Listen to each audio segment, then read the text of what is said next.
Okay, that's all back on. As we can see, there it is. So obviously the rubber just beneath the Jubilee clips gives it a bit of thing. I've not done that, I can't measure the torque, but I haven't done that too tight. Doesn't need to be. Everything holds in place anyway. The gasket's a nice snug seal.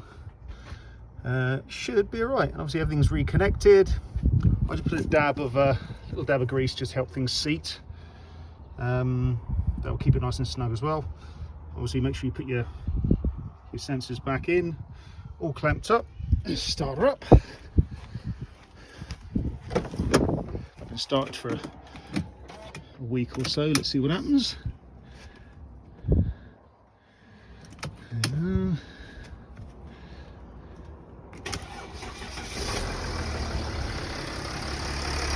On the button, as I'd expect.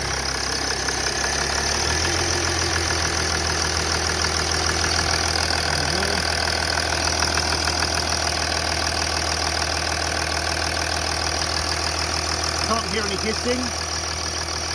When this does go, you get a small hiss from down here. So that turbo makes a racket.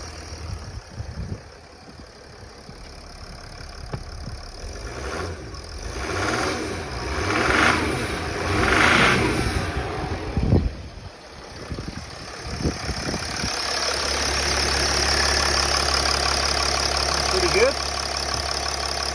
So what we're going to do is I'm going to look at that part again in a couple of months, check it out, take it off, make sure it's structurally good, and then I'll put an update video on. But for all intents and purposes, that's that done, and we'll see how it goes.